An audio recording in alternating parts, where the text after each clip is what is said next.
जय हिंद साथियों। हम लोग बिहार करेंट अफेयर्स कर रहे हैं और एक वीडियो सुबह में ओवरऑल करेंट अफेयर्स का और शाम में बिहार करेंट अफेयर्स हम लोग कर रहे हैं ताकि आगामी जो भी एग्ज़ाम आ रहे हैं उसमें आपको करेंट में कोई भी दिक्कत नहीं हो, या बिहार से करेंट पूछे या अंतर्राष्ट्रीय या राष्ट्रीय कहीं से भी पूछे, आप कहीं पे हिचकिचाइए नहीं और करेंट अफेयर्स में आपको कोई दिक्कत नहीं हो, कहीं से भी क्वेश्चन पूछे आपसे छूटेगा नहीं। यह हमारी पूरा प्रयास है और सबसे महत्वपूर्ण इसलिए भी हो जाता है कि हम लोग जो करने जा रहे हैं एडिटोरियल का करेंट अफेयर्स अभी कर रहे हैं वो पेपर न्यूज़पेपर के कटिंग से लिया गया है, इसलिए ये और भी महत्वपूर्ण हो जाता है। क्योंकि जितना भी इस बार अब ऐसा चलन आ गया है कि साधारण सा कोई भी मैगजीन ले लीजिए, कोई भी अच्छा सा भी मैगजीन ले लीजिए, कहीं से भी सीधा सीधा क्वेश्चन पूछता नहीं है, पेपर के कटिंग से ही पूछता है। तो पेपर के कटिंग से जो लिया गया है ये, इससे हम लोग को काफ़ी सहायता यहाँ पे मिलेगा और आशा करते हैं कि आगामी एग्ज़ाम जो हो रहा है उसमें आपकी नौकरी पक्की होगी। तो चलिए बिना देर किए स्टार्ट करते हैं आज का वीडियो। तो सबसे पहला क्वेश्चन यहाँ पे है बिहार विशेष में कि 7 जुलाई को पीएम नरेंद्र मोदी ने ईस्टर्न डेडिकेटेड फ्रंट कॉरिडोर का जो उद्घाटन किया है वो न्यू दीनदयाल उपाध्याय जंक्शन जो यूपी वाला है वहाँ से बिहार के सोननगर जंक्शन औरंगाबाद में है, जहाँ तक 137 किलोमीटर लंबे रूट का उद्घाटन वो किए हैं, दीनदयाल उपाध्याय से बिहार के सोननगर जंक्शन तक। ठीक है, समय पर इसका उद्देश्य है यह है कि समय पर मालगाड़ी की आवाजाही हेतु नया कॉरिडोर बनाया जा सके ताकि पैसेंजर ट्रेन की भी कोई दिक्कत नहीं हो और मालगाड़ी जो है वो भी अपना समय पे अपना माल को अपने गंतव्य स्थान पर पहुंचा सके।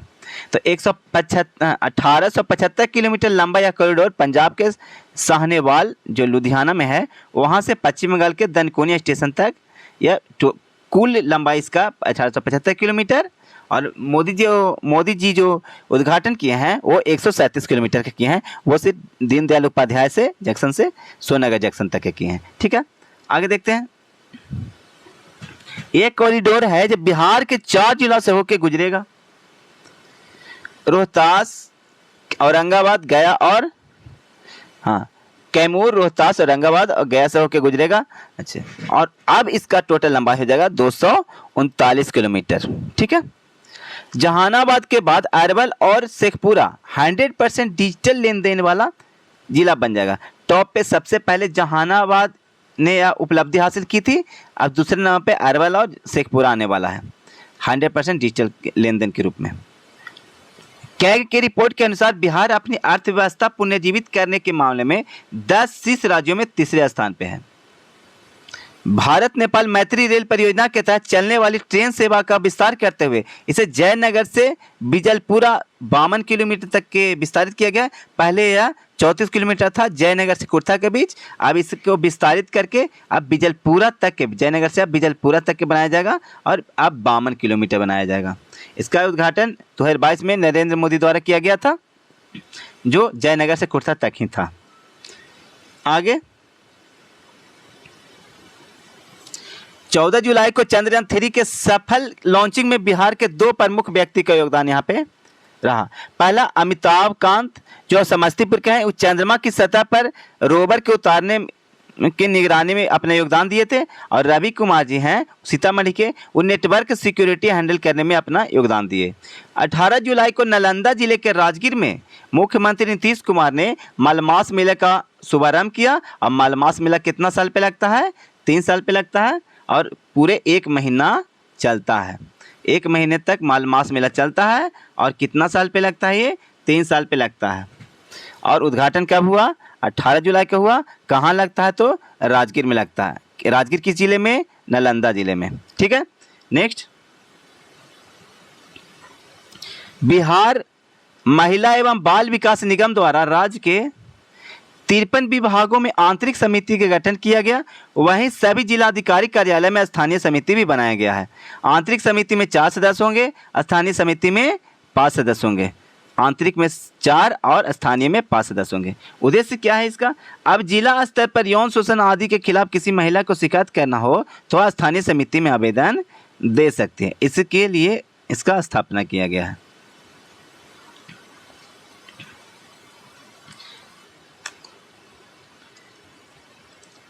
अब थोड़ा आर्द्र भूमि के बारे में देख लेते हैं, वेटलैंड जिसको बोलते हैं। बिहार में 45 आर्द्र भूमि का स्वास्थ्य कार्ड बनाया जाएगा। बिहार में अभी 9.41 लाख हेक्टेयर जो जमीन है वो आर्द्र भूमि के अंतर्गत आता है। चौथे हरित बजट 2023-24 में हरियाली पर्यावरण संरक्षण पर खर्च 22-23 के मुकाबले 28% अधिक की मंजूरी दी गई है, जिससे खर्च की राशि बढ़कर 9920 करोड़ रुपया हो गया है। प्रथम हरित बजट पेश किया गया था। सबसे पहले हरित बजट 2020-21 के सेशन में 2020-21 में सबसे पहले हरित बजट पेश किया गया था। सबसे पहले हरित बजट 2020-21 में पेश किया गया था। अच्छा, और इसके पहले जो 2022-23 में पेश किया गया उससे 28% अधिक पेश किया है इस बार 23-24 में। ठीक है, यही कह रहा है क्वेश्चन में। यूबिन पोर्टल के अनुसार 5 वर्ष तक के बच्चों के टीकाकरण में पटना जिला देश भर में शीर्ष स्थान पे है। टीकाकरण के मामले में पूरा देश में पटना है जो शीर्ष के तक है, शीर्ष में है, तो टॉप पे है। और ये है जो 5 वर्ष तक के बच्चों पे ये आंकड़ा निकाला गया है। और ये आंकड़ा कहाँ से आया है, तो यूबिन पोर्टल से आया है। नेक्स्ट, 18 जुलाई को न्यूयॉर्क में लगी प्रदर्शनी ट्री एंड सेपेट में बिहार संग्रहालय के महानिदेशक अंजनी कुमार शामिल हुए। चहक जो बच्चों को कैसे बच्चे क्लास में चह के, स्कूल में चह के और चहक के पढ़े और खेल खेल में पढ़े और स्कूल के प्रति कैसे सजग हो, कैसे स्कूल के प्रति उसका रुझान बढ़े और घर से ज़्यादा मायने उसको स्कूल में लगे, यही चहक का मुख्य उद्देश्य है। चहक ट्रेनिंग का नाम है। तो इसका चहक का फुल फॉर्म होता है children happiness and avians and acquiring knowledge. तो इसके बारे में जान लीजिए। तो ई शिक्षा कोष पोर्टल में इसके शामिल किया गया है और उद्देश्य इसका है कि बच्चों को स्कूल के प्रति सहज बनाना, मतलब एकदम सहज महसूस करे। वो इन्वॉल्वमेंट इतना अच्छा कर दीजिए स्कूल का कि बच्चा स्कूल में जाने मतलब एक ललक हो कि हम स्कूल में जाएंगे, घर न रह के स्कूल में अपने टाइम बितावेगा। यही चहक का उद्देश्य है। सारण के रीत मयूर सिंह जयपुर के आमेर में आयोजित मिस इको टीन प्रतियोगिता 2023 के विजेता बनी है। बिहार में गंगा नदी पर रिवर क्रूज पर्यटन को बढ़ावा देने के लिए पटना और भागलपुर में 2 जगह पे, पटना और भागलपुर में गंगा नदी पर 2 जलयान चलेंगे। इसके लिए पर्यटन विभाग, जो बिहार वाला पर्यटन विभाग है, और भारत अंतर्देशीय जलमार्ग प्राधिकरण है, ये दोनों मिल के एक समझौता किया है। ठीक है। पटना चिड़ियाघर में 29 जुलाई को अंतर्राष्ट्रीय बाघ दिवस मनाया गया। इस अवसर पर ब्लैक पैंथर, जिसको बगीरा भी बोलते हैं, तो ब्लैक पैंथर को असम जू से लाया गया है।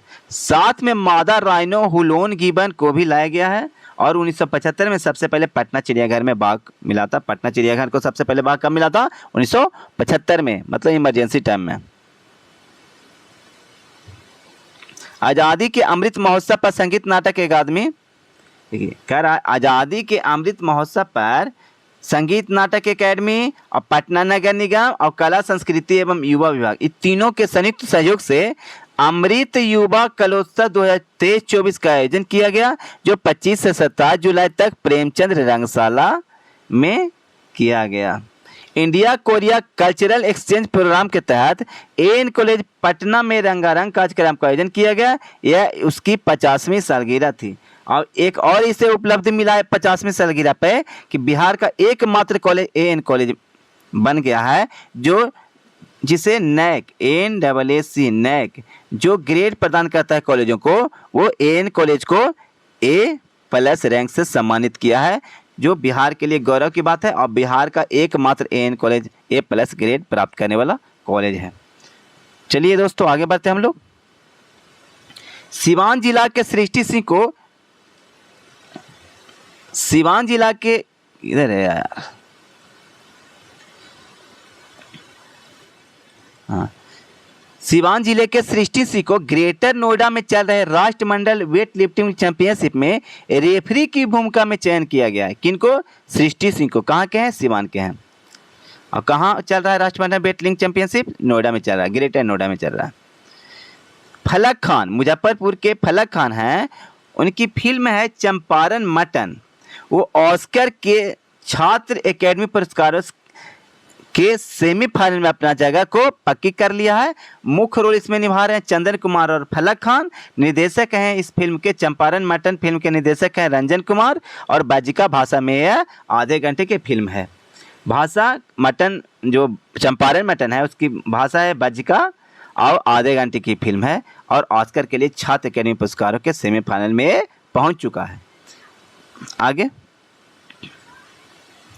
बिहार में राज्य राजमार्गों के विकास लगभग 265 किलोमीटर के लिए एशियाई विकास बैंक और भारत सरकार, ये दोनों एशियाई विकास बैंक और भारत सरकार के बीच 295 मिलियन डॉलर के ऋण के लिए समझौते पर हस्ताक्षर कर लिया गया है। और संचार साथी पोर्टल, खोए हुए मोबाइल का पता लगाने हेतु एक पोर्टल उपलब्ध करवाया गया है सरकार द्वारा। वो पोर्टल कौन सा है? संचार साथी। ये खोए हुए मोबाइल को पता लगाएगा और ये काम भी करने लगा है और काफ़ी इससे फ़ायदा भी हो रहा है। गया जिला में हाल ही में काफ़ी मोबाइल, खोया हुआ मोबाइल इससे पता लगाया गया और प्रशासन के द्वारा एक दिन कैंप लगा के सभी को खोया हुआ मोबाइल को वापस किया गया। एक बड़ी उपलब्धि माना जा रहा है।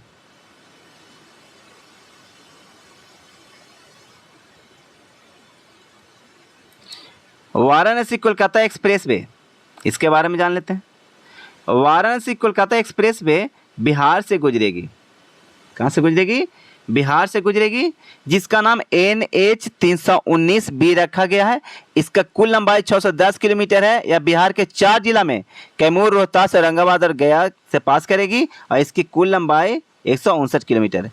बिहार के 13 जिलों में चल रहा जैविक कॉरिडोर योजना की अवधि का विस्तार कर 2022-23 से 2025 तक कर दिया गया। पहले 2022 तक था, अब 2025 तक कर दिया है जैविक कॉरिडोर बनाने की योजना। कितना जिला में? बिहार के 13 जिला में। जैविक खेती के लिए अगर आप अगर चाहते हैं कि हम अनुदान प्राप्त करें सरकार से जैविक खेती करने के लिए, तो 1 एकड़ में आपको 11,500 रुपया के हिसाब से पैसा मिलेगा। प्रति एकड़ 11,500 रुपया अनुदान के रूप में सरकार आपको देगी जैविक खेती करने के लिए, मात्र 13 जिलों में। लेकिन बिहार ने भूटान के कूड़ा इच्छू पनबिजली घर से 3.57 मेगावाट बिजली खरीदने हेतु समझौता किया है। बिहार तलवारबाजी संघ के अध्यक्ष सुष्मिता रत्न को बनाया गया है।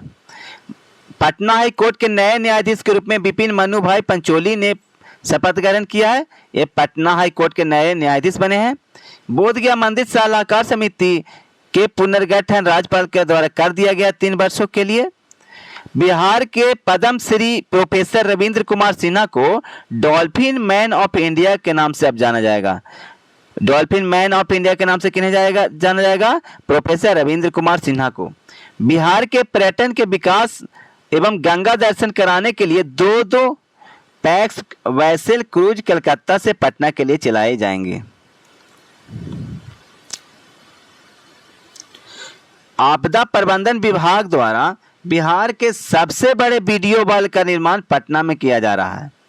मंजूषा पेंटिंग कहाँ के है? भागलपुर के जो मंजूषा पेंटिंग है उसको देश के बड़े बड़े संग्रहालय में स्थापित करने का निर्णय लिया गया है।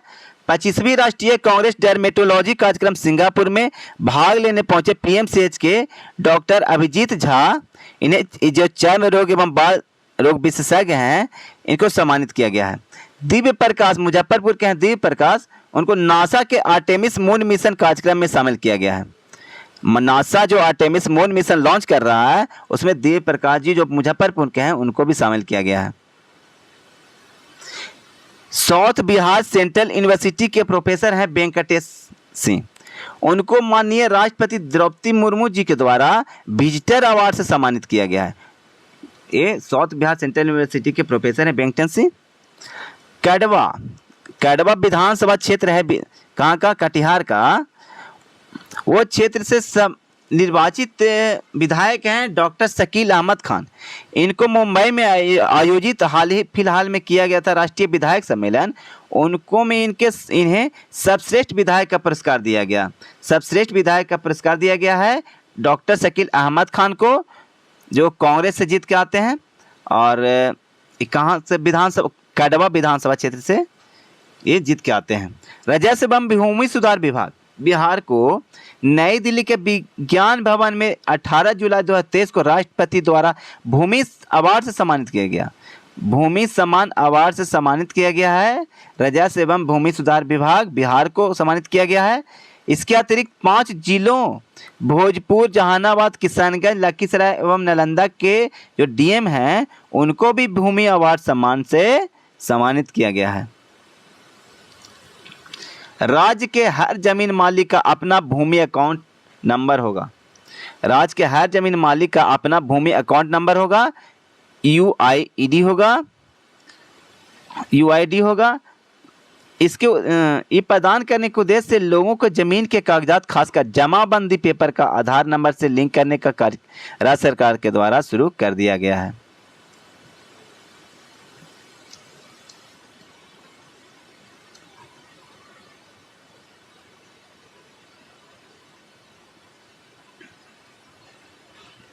पटना में 10 जुलाई को राज्य स्तरीय वन महोत्सव 2023 का शुभारंभ किया गया।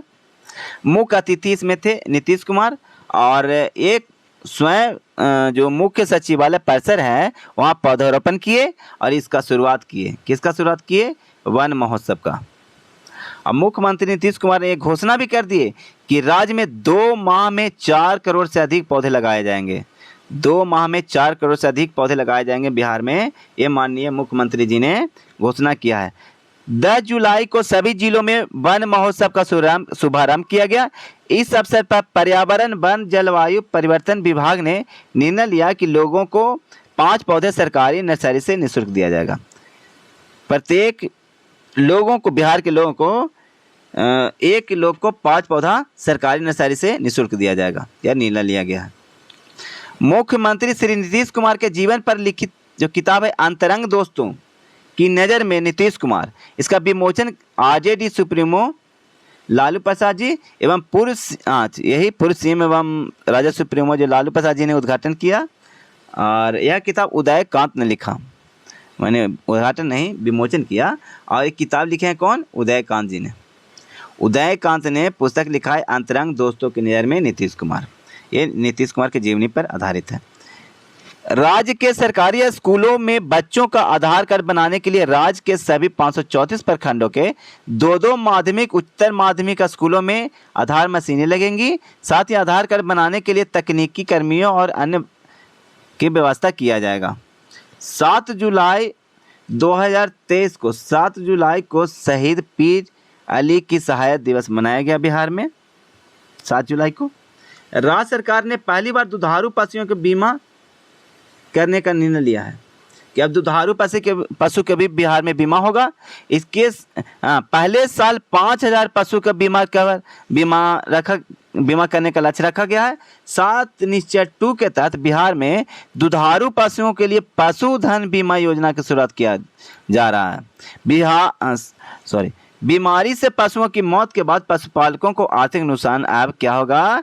कम होगा इसको से जब बीमा कर दिया जाएगा पशुओं को। तब एक रिपोर्ट के अनुसार मार्च 2023 तक बिहार तमिलनाडु को पीछे छोड़ते हुए भारत में सबसे अधिक सूक्ष्म उधार देने वाला राज्य बन गया। सबसे अधिक सूक्ष्म उधार देने वाला राज्य बन गया है बिहार। आगे कह रहा है कि शिक्षा विभाग में पूर्ण रूप से ई ऑफिस प्रणाली लागू होगी। अब शिक्षा विभाग में पूर्ण रूप से ई ऑफिस प्रणाली लागू होगी। हर कागजातों की स्कैनिंग और पदाधिकारियों कर्मियों का प्रशिक्षण शुरू हो गया है। ई ऑफिस प्रणाली लागू होने से क्या होगा कि फाइलों का निपटारा अब जल्द से जल्द होगा। अमेरिका में रहने वाली काजल कर्ण जो है उनको गीता का अनुवाद वो मैथिली में कर दिए हैं। गीता का अनुवाद कर दिए हैं मैथिली में। और काजल कर्ण मूल रूप से रहने वाले हैं जनकपुर नेपाल का। अब आएगा कि जनकपुर नेपाल का रहने वाला है, यहाँ पे अमेरिका है, तो बिहार के संबंध कहाँ से हुआ? तो इसलिए हुआ बिहार का संबंध क्वेश्चन में इससे कि ये मैथिली भाषा में लिखे हैं, इसलिए बिहार से संबंध इसका जुड़ गया है। ठीक है, काजल कर्ण गीता का अनुवाद किए हैं मैथिली में और जनकपुर नेपाल के हैं। तो चलिए दोस्तों इतना ही। आज का जुलाई का पूरा ख़त्म हो गया है, जुलाई मंथ का, और कल जून का पूरा कर लेंगे ताकि वैसे करते करते हम लोग 2022 तक के हिल जाएंगे। और अगस्त 23 से अगस्त 22 तक के कर लेंगे। एक साल का पूरा करेंट अफेयर्स हम लोग पूरा कर लेंगे और 12 दिन में और फिर क्वेश्चन जहाँ से भी पूछे करेंट अफेयर्स में आपको सोचने की जरूरत नहीं होगी, बिहार करंट रहे चाहे ओवरऑल रहे। ओवरऑल हम लोग मॉर्निंग में कर रहे हैं, पर डे एक क्लास मॉर्निंग में दे रहे हैं और एक क्लास इवनिंग में दे रहे हैं बिहार का। तो इसका लाभ आप लोग उठाइएगा और मॉर्निंग का वीडियो भी आप लोग ज़रूर से ज़रूर देखिएगा। अभी उसमें पूरा हो गया है बजट, आम बजट को पूरा कर दिए हैं और आर्थिक समीक्षा का कल वीडियो आ जाएगा। और जानते हैं कि ये दोनों आर्थिक समीक्षा और बजट बहुत ही ज़रूरी है, क्योंकि इससे क्वेश्चन लगभग कभी छूटेगा नहीं, पीछे कभी छोड़ेगा नहीं, इससे क्वेश्चन तो आता ही आता है। तो चलिए दोस्तों, आशा करते हैं कि आप लोग अगला जो एग्ज़ाम आगामी एग्ज़ाम हो रहा है उसमें आप लोग खुशखबरी दीजिएगा। तो आज के लिए बस इतना ही दोस्तों, कल मिलते हैं हम लोग मॉर्निंग में, तब तक के लिए बाय बाय।